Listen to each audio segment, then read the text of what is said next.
누가복음 말씀입니다.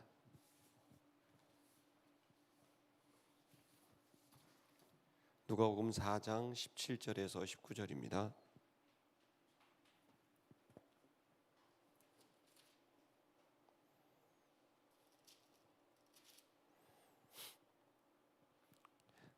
제가 봉독하겠습니다.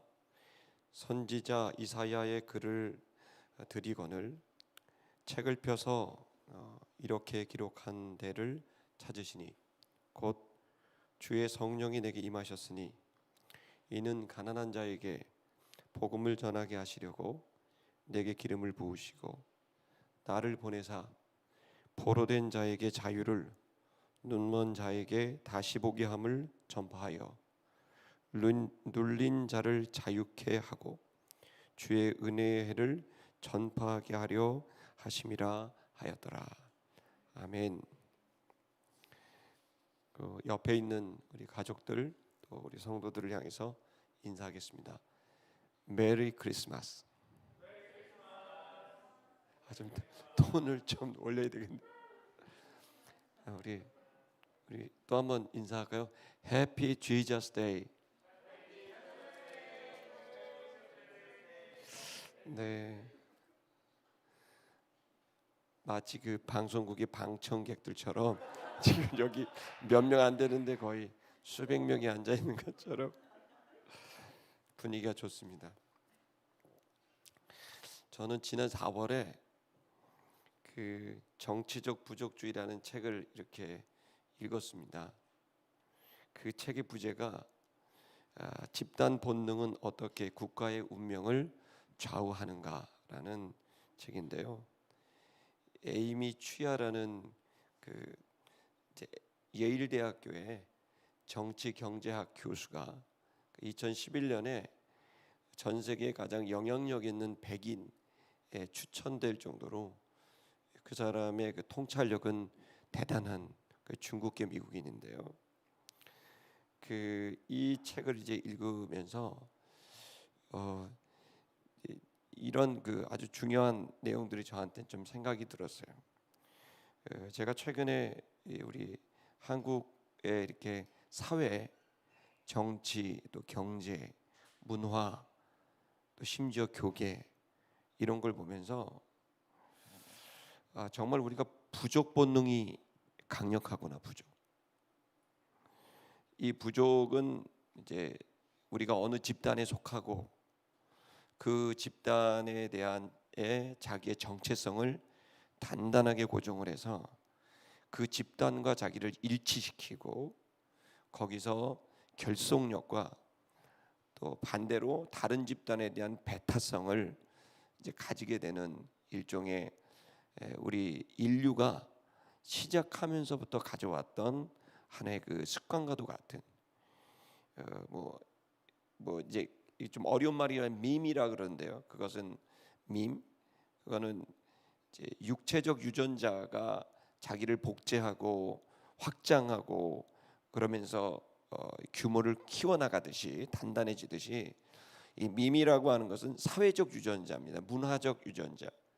그러니까 같은 습관, 습성, 어떤 이데올로기 이런 것들을 이제 자연스럽게 복제하고 확산하고 더 많은 그룹들을 더 단단하게 결속해 가고 있는 그런 이제 부족주의 현상이 대한민국에 너무 심하게 되어 있다.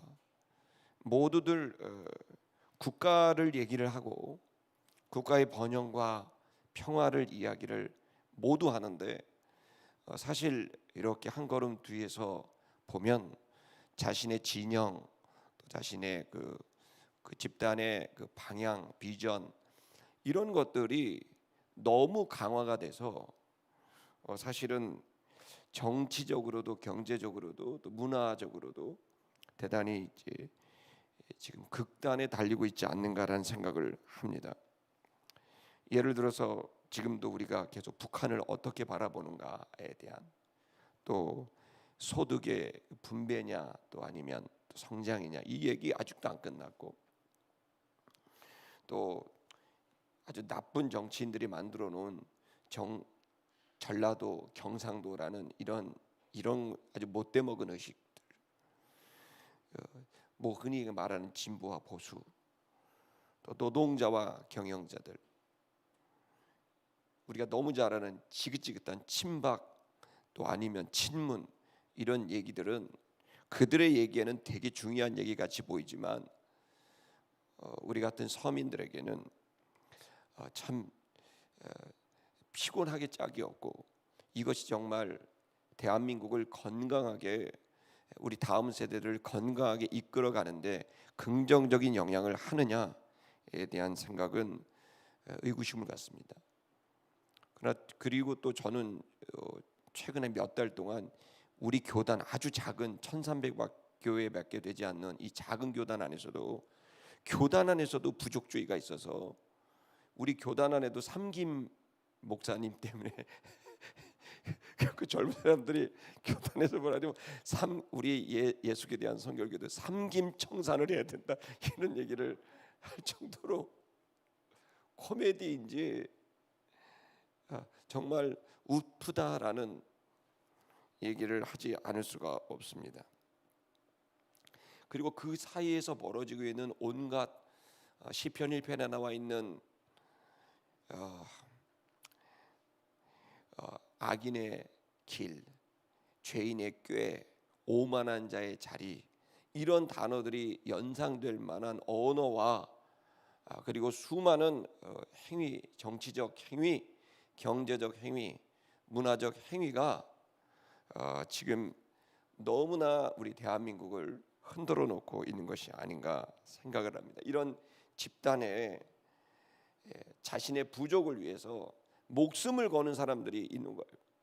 그러면 자살하는 사람들이 속출하고, 정치 리더들이 자살하고, 보좌관들이 자살하고, 그렇게 똑똑한 최고의 학문을 가지고 있는 노력했던 사람들이 하루아침에 여기 현장에서 막 목숨을 끊는 이런 얘기를 보면은 도대체 우리에게 양심이 살아있는가? 그리고 또 다른 집단의 목숨을 또 빼앗으려고 하는, 그걸 통해 그 배타성과 또 그리고 자기 주장을 해 나가는 이런 일은 그야말로 혼돈이고 공허감이고 흑암이 깊은 터널에 있는, 창세기 1장 2절에 있는 현상이 대한민국에 벌어지고 있는 것은 아닌가. 코로나19 얘기는 하고 싶지도 않습니다. 백신 치료제, 그런 얘기를 떠나서 지금 유럽은, 어제도 제가 영국과 이런 그 카톡을 주고받는데, 거기는 영국은 누구나 들어올 수 있는데 누구나 나가지 못한대요. 저보고 영국에 있는 목사님 빨리 영국에 오라고, 와서 쉬라고. 그 대신 나갈 수는 없습니다. 변종이 나온 거예요. 변종 바이러스로 인해서 나갈 수가 없다는 겁니다. 이런 일들이 이제 벌어지고 있는 우리들의 현실은 앞으로 6월 이후에나 백신이 맞춰질 거라고 얘기하고, 치료제는 훨씬 그 뒤가 된다면 내년 1년도 코로나19의 지금의 이런 비대면의 현상들, 이런 사회적인 현상이 쉽게 변화되진 않을 가능성이 높은 걸 이 기사들을 통해 보면서 답답한 마음을 금할 수가 없습니다. 물론 정부를 지지하고 응원합니다만은, 여러분 바로 어제입니다. 크리스마스 이브, 어제 한국은행이 이제 발표를 했습니다. 3분기 7월에서 9월 달에 있었던 경제 동향인데, 가계 빚이 GDP 국민 총 생산량을 넘었습니다. 기업 부채가 아니라 개인 부채가 국민 총 생산량을 넘었다는 거예요. 기업 부채까지 따지면 GDP의 2배를 넘었고, 그것은 1975년 이후 가장 좋지 않은 수치라고 얘기했습니다. 1975년 이후에.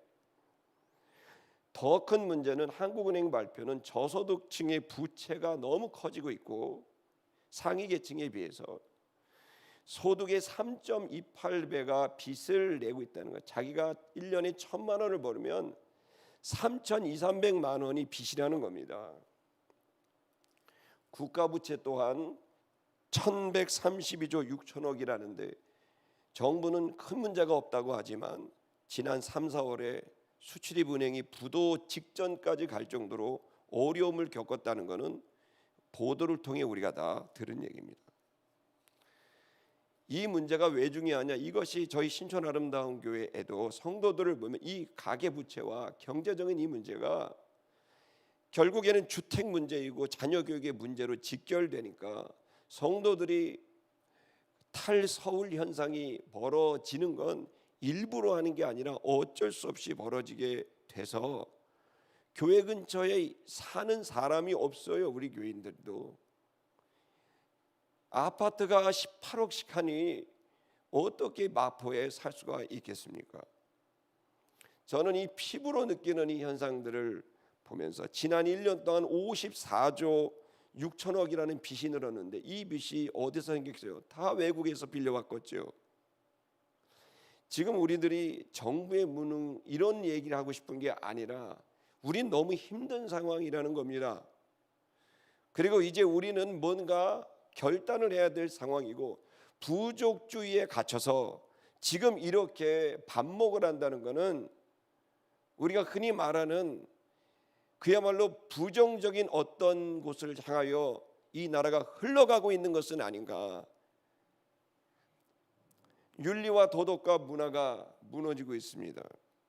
새롭게 장관들이 계속 뽑히고 있는데 국민들이 관심이 없습니다. 어떤 장관이 뽑히는지도 모르고 계속 임명이 되고 있습니다. 왜요? 청문회를 해도 무조건 뽑히니까요. 청문회 관심 없습니다. 이제는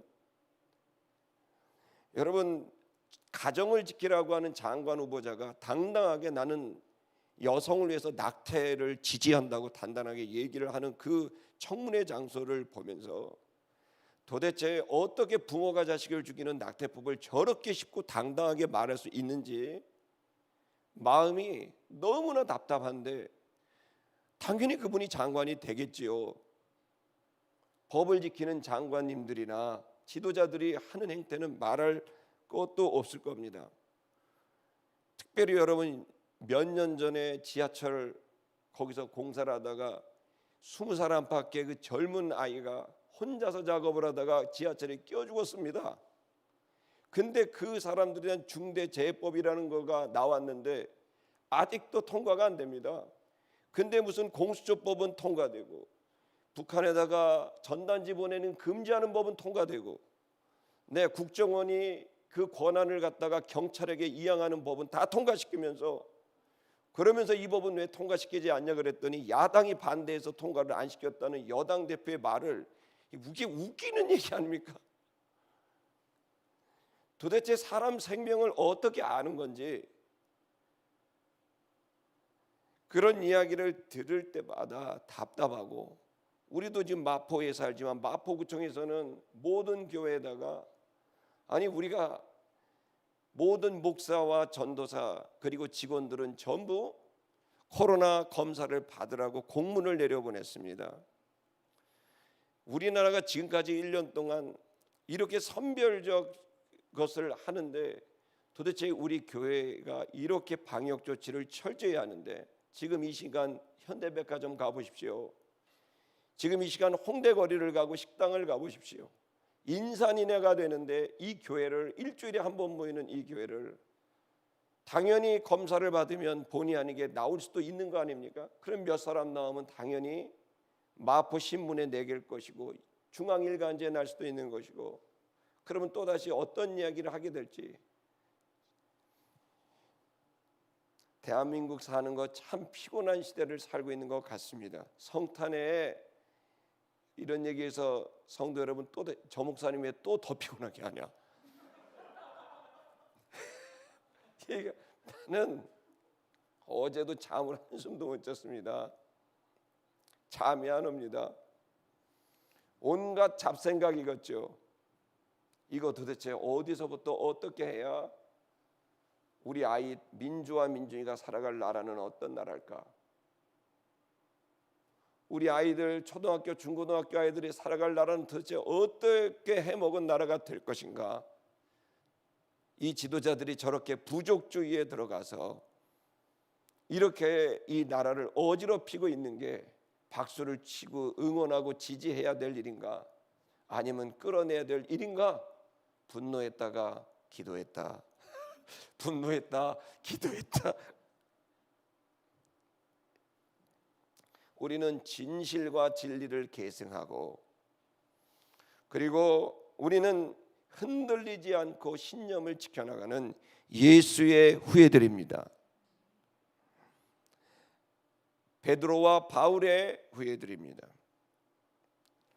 어떻게 해야 이 상황에서 우리가 신자의 역할을 감당하고 한 인간으로서 하나님 앞에, 자기 자신 앞에 당당하게 살아갈 만한 그 힘을 얻겠는가?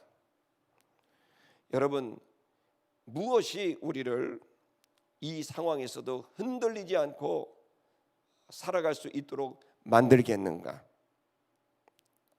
그것은 바로 복음입니다. 오늘 이 자리에 서서 웃으면서 이 이야기를 할 수 있게 하는 힘도 복음입니다. 그러나 정확히 말하면 이 복음 자체라기보단 그 복음을 선포하는 일이 우리를 이기게 하는 방법입니다. 복음이라는 명사가 아니라 복음을 선언하고 선포하는 그 동사가 우리를 이기게 하는 일입니다. 교회를 오래 다녔어도 이 어려운 현실을 이겨나갈 힘을 얻지 못하는 신자들이 수두룩합니다. 흔히 말하는 복음의 능력, 그것이 뭔지 잘 모르고 교회만 왔다 갔다 하는 성도들이 많습니다.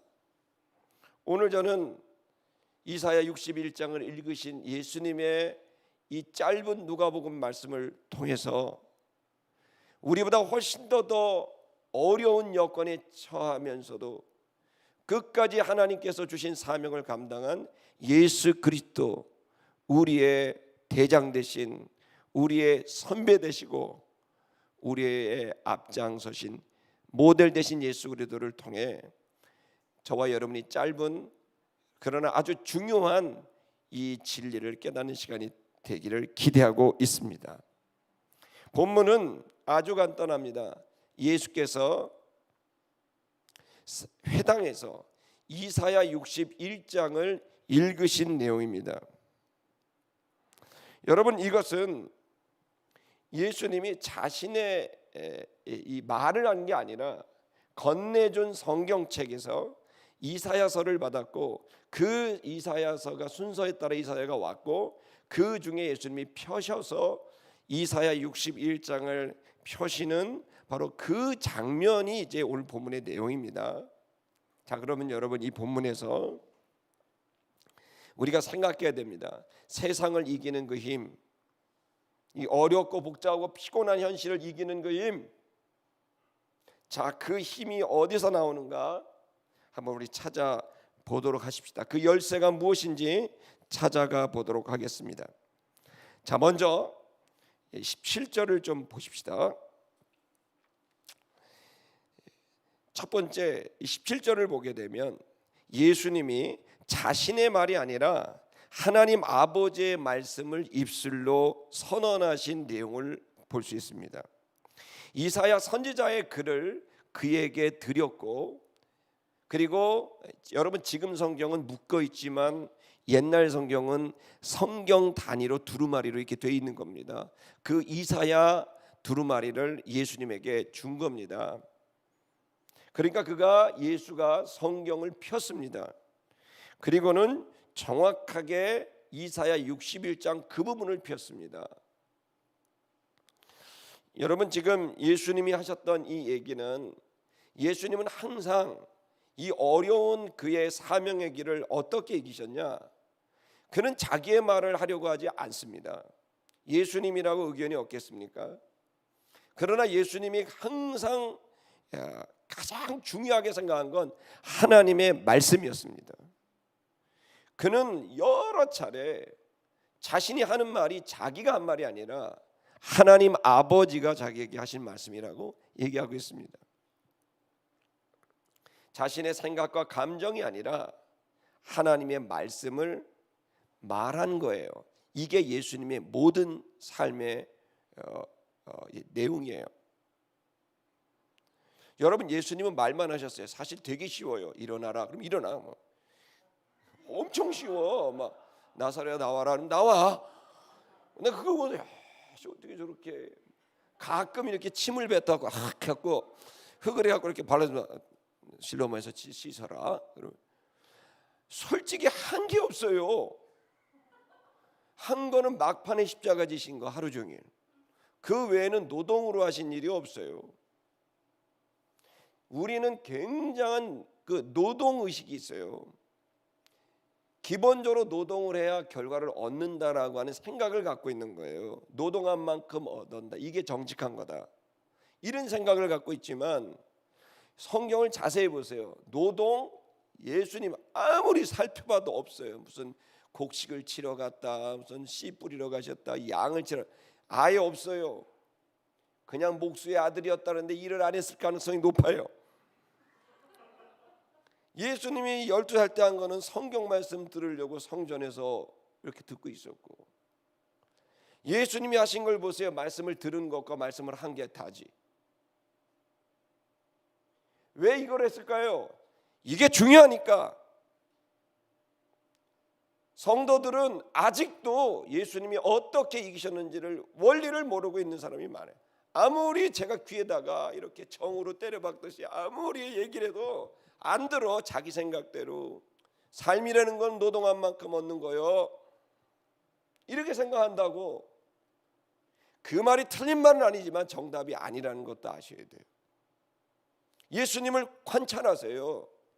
예수님이 하신 것은 들으셨고 말씀하신 게 다라는 걸 아실 수 있어요. 자, 여러분, 예수님은요, 회당에서, 그 회당에서 또 혹은 어느 예루살렘 성전에서 늘 그분이 메시아의 일, 영혼을 구원하는 일, 사람을 살리는 일을 어떻게 하셨나 보세요. 그는 항상 말했습니다. 뭘 말했습니까? 자기 말이 아닙니다. 내 의견이 아닙니다. 하나님 말씀을 했습니다. 그에게 가장 중요한 것은 하나님의 의견이었습니다. 자기의 집단의, 자기 부족의 의견이 아니고 하나님의 의견이었어요.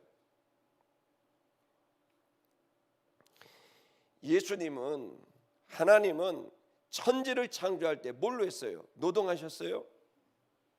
6일 동안 한 거는 말밖에 안 했어요. 있어라. 그럼 인도에 뭐 갈라져라. 갈라지고 마지막 막판에 흙 한 번 이렇게 갖고, 흙 한 번 살짝 머드로 이렇게 갖고 후, 끝이요 이게. 여러분, 말은요, 하나님 말씀을 내 입으로 말하는 거는요, 엄청난 비밀이 숨겨져 있는 거예요. 여러분이 있는 시간과 공간을 말씀으로 채울 수 있다? 여러분, 이 공간이 성전되는 건 이 공간이 주의 말씀으로 채워졌기 때문입니다. 예배자들이 큰 소리로 외쳤고 회종들이 큰 소리로 외쳤습니다. 메신저가 하나님 말씀을 큰 소리로 외칩니다.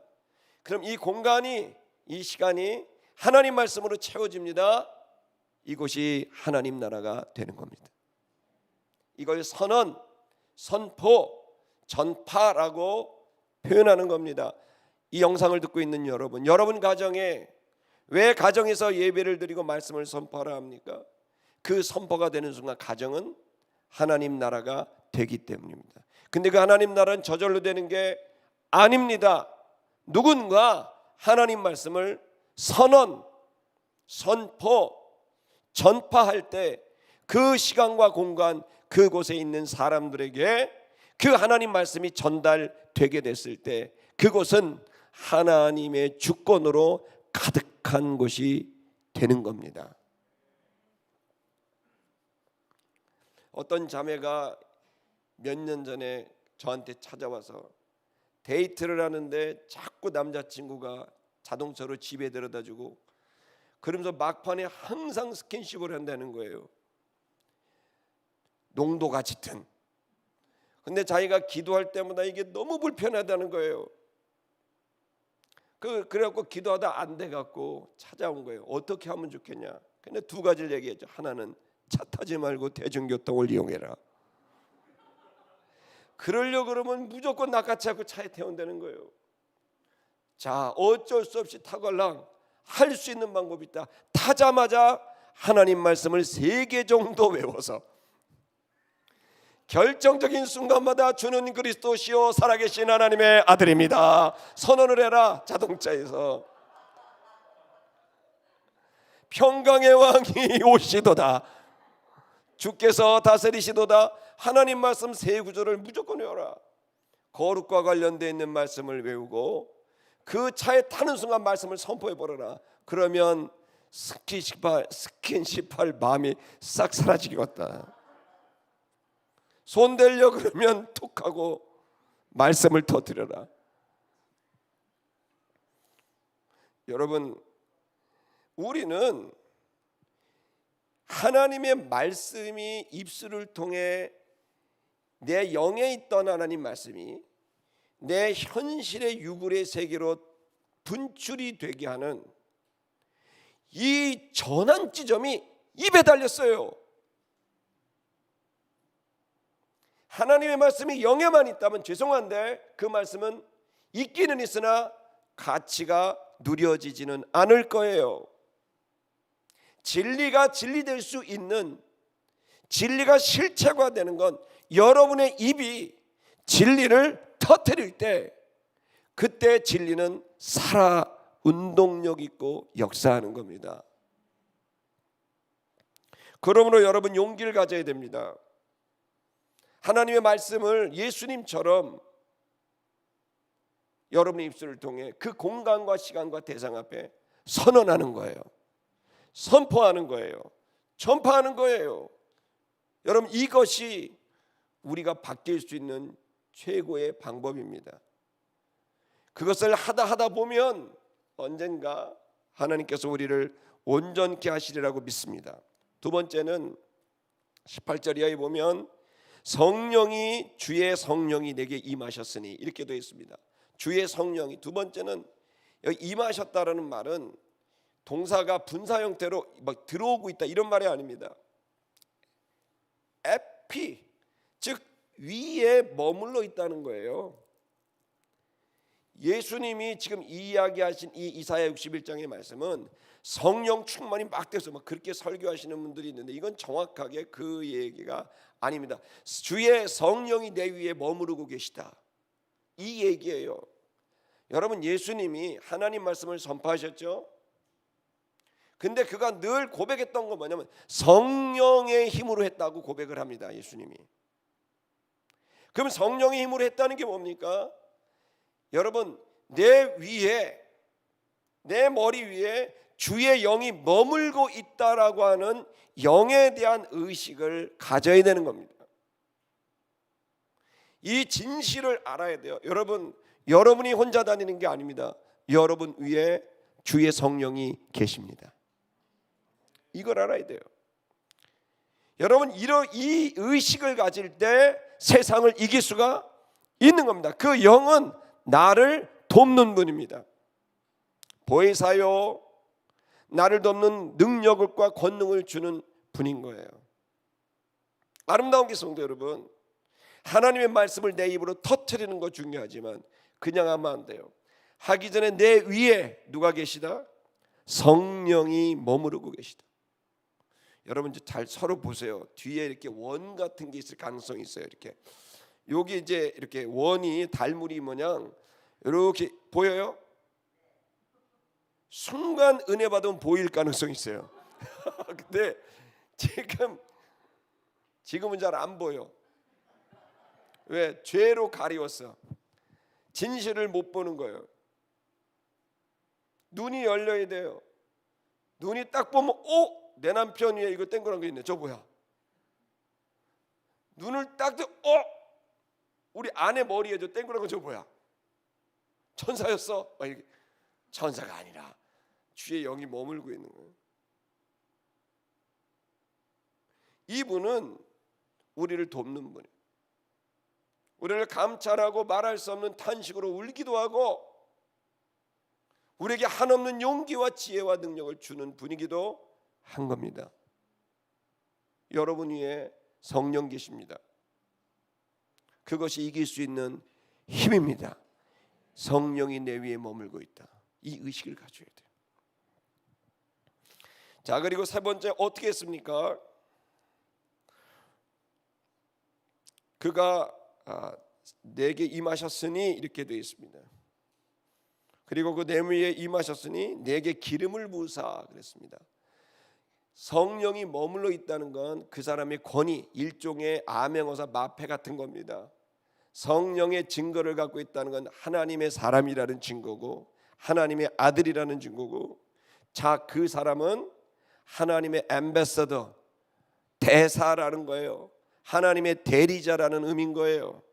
성령은 하나님의 사람이라는 걸 입증하는 거예요. 예수가 공생애를 시작할 때 성령이 하늘로부터 내려오는 그 사건이 그가 그리스도라는 것을 말해주고 있었던 겁니다. 그래서 구약에서는 왕이나 선지자나 제사장은 기름을 붓습니다. 그 기름을 발라버려요.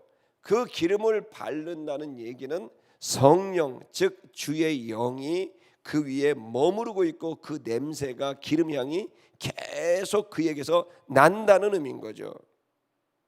그걸 상징적으로 말한 게 기름을 붓는 거였습니다.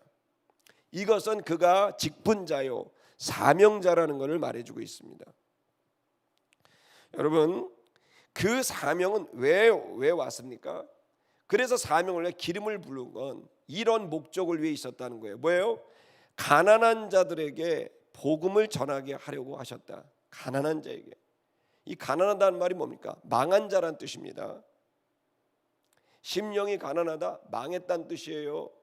망해서 완전히 무너져 버린 상태의 사람들, 몰락한 사람들이에요.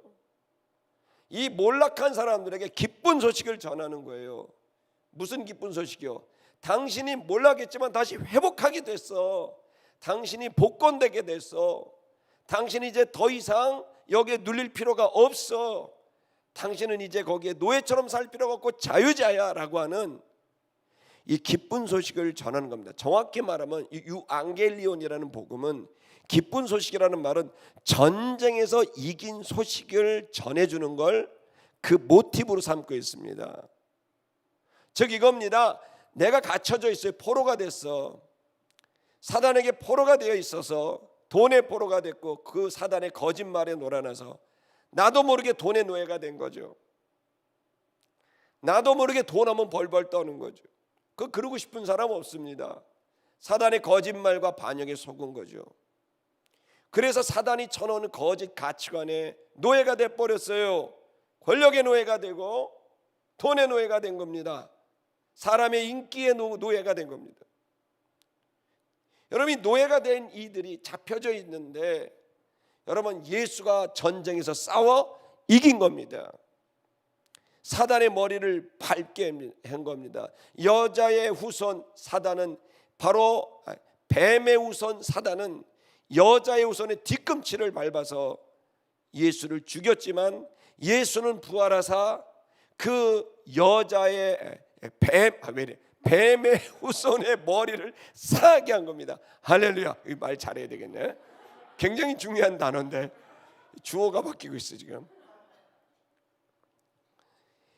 뱀의 후손의 사단의 머리를 파해버렸어요. 이제 더 이상 사단이 권한을 갖고 있지 못한 거예요. 이 싸움이 이긴 거예요. 고대 전쟁은 대장끼리 싸우는 거예요. 고대 전쟁은 다윗하고 골리앗하고 싸워서 둘만 싸우면 돼요. 나머지는 다 분위기만 잡으면 돼요. 이렇게 우우우 이러면 되는 거예요. 그러면 대장들이 나하고 나와, 너 나와.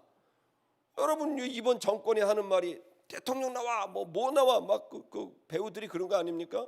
그 옛날에 전쟁하던 겁니다. 지금 모든 게 전쟁이거든요. 대리 전쟁, 대표성을 가진 전쟁이에요. 나오라는 거예요.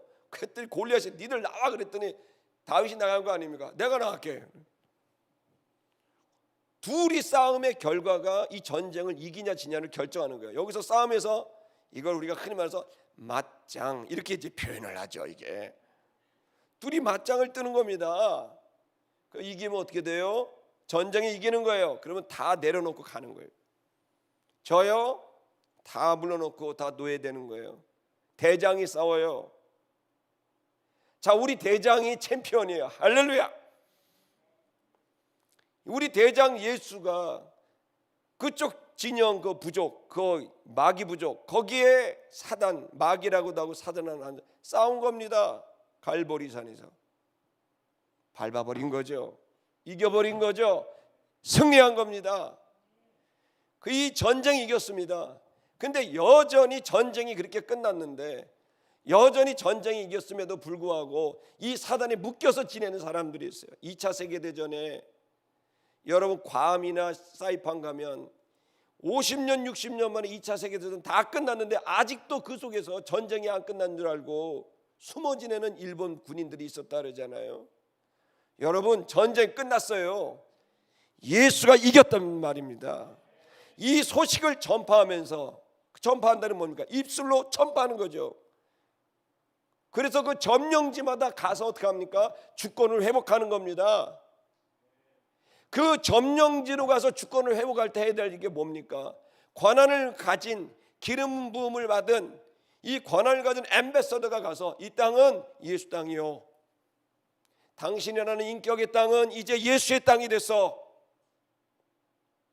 당신의 가정은 이제 예수의 가정이 됐어. 이 도시는 예수의 도시가 됐어. 이 나라와 민족은 예수의 도시가 됐고 이 나라가 됐고 민족이 됐어라고 선언하는 거예요. 자, 여러분, 이 선포와 선언이 우리의 눈에는 별거 아닌 거라고 생각을 합니다. 기대감을 안 갖습니다. 수많은 성도들이. 그러나 아니에요. 해보세요. 내가 하나님이 보낸 하나님의 말씀을, 내 말이 아니라 진짜 하나님이 하시는 것처럼 대독, 대신하여 읽고 대신하여 선언하고 선포하는, 여러분 이렇게 하나님 말씀을 선포해야 됩니다. 권위와 권세를 가지고. 그럴 때 어떤 일이 벌어집니까? 네, 음란할 수밖에 없는 자동차는 예배당으로 변하는 겁니다. 혼돈과 공허와 충돌과 싸움이 있던 곳에 복음을 선포하는 거예요. 성탄절에 전쟁이 중단된 예가 한두 번이 아닙니다. 그 장소에는 항상 주의 말씀의 선포가 있었던 겁니다. 지극히 높은 곳에서는 하나님의 평화랍니다. 영광이고 이 땅의 평화로다라고 얘기하는 것은 주께서 왕이시기 때문에 그렇습니다. 그분이 이기셨기 때문에 그렇습니다. 그렇다면 이걸 내가 내 영혼이라는 공간 안에 선포해 버려야 돼요. 아멘. 죄가 들어설 근육이 없어요. 내가 내 가정에게 선포하는 거예요. 죄가 들어올 틈이 없어요. 여러분, 저와 여러분이 예수가 어떻게 이기셨는가를 생각하셔야 됩니다. 그는 하나님의 말씀을 대독했습니다. 그리고 대신하여 선포했습니다.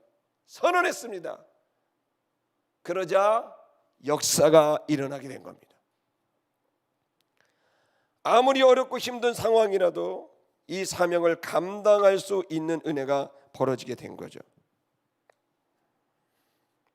그리고 그 다음 구절로 이렇게 이야기를 합니다. 나를 보내사 전파하게 하며, 전파, 제가 얘기한 얘기예요. 전파란 말이 뭡니까? 선포했다는 겁니다. 뭘 선포했습니까? 누구에게? 포로된 자에게. 뭐를? 자유를. 묶여 있어. 돈에 묶여 있고, 권력에 묶여 있고, 건강에 묶여 있고, 막 불안에 묶여 있고, 코로나에 묶여 있고, 두려움에 묶여 있고, 공포에 묶여 있고, 불안에 묶여 있고, 거기다 얘기해 주는 거예요. 와보라고. 이제 당신은 묶일 필요가 없어 라고 말해 주는 거예요.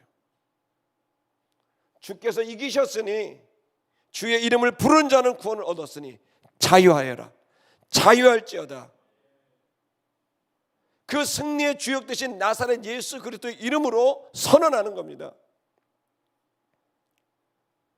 여러분, 이러한 선언적 선포적 이것이 예수가 하셨던 우리에게 기대하는 하나님의 일이라고 한다면 믿으시겠습니까?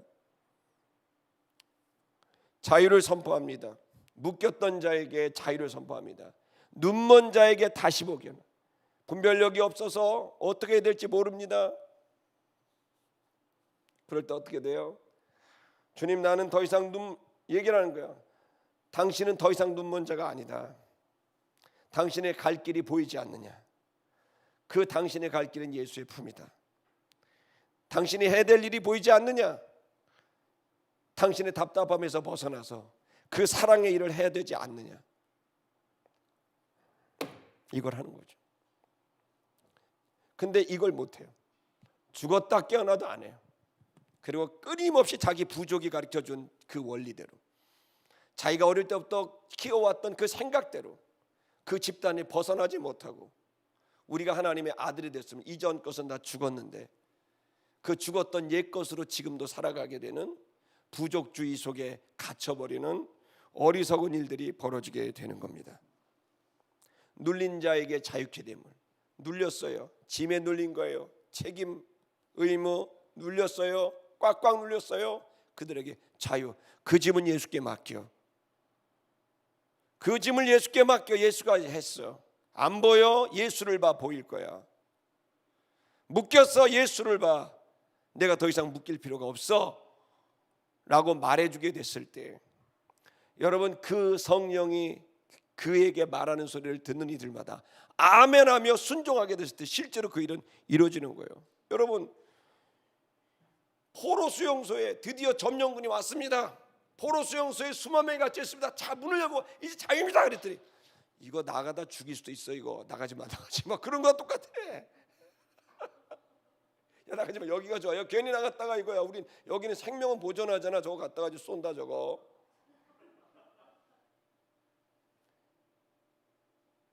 힘에 눌린 사람에게, 경제적으로 너무 어려운 사람에게 1억짜리 수표를 줬는데, 야 이거 괜히 쓰다가 경제사범 걸려. 가만히 있어. 이거 둬야 돼. 못 믿는 거예요. 그 말을 못 믿는 거예요. 수많은 성도들이 지금도 자유해도 되는데 스스로 묶여요. 왜? 믿지 않으니까. 하나님이 부여함을 줬는데 그대로 살아. 왜? 믿지 않으니까. 스스로 눈 멀었다 생각해. 분명히 보여줬어. 가야 될 길은 천국이요, 주님의 품이요, 해야 될 일은 사랑인데 다 아는데 모른다고 얘기해. 왜? 내 부족이 가르쳐준 가치관과 이데올로기 때문에 그래야 된다고 생각하는. 여러분, 나오세요. 여러분, 다시 태어나세요. 예수를 믿으시길 축복합니다. 은혜의 해를 전파하게 하려 하신다고 했습니다. 저는 우리들이 이 생각을 꼭 가져야 된다고 생각합니다. 이 예수가 오신 이유와 목적이 여기 있는 겁니다.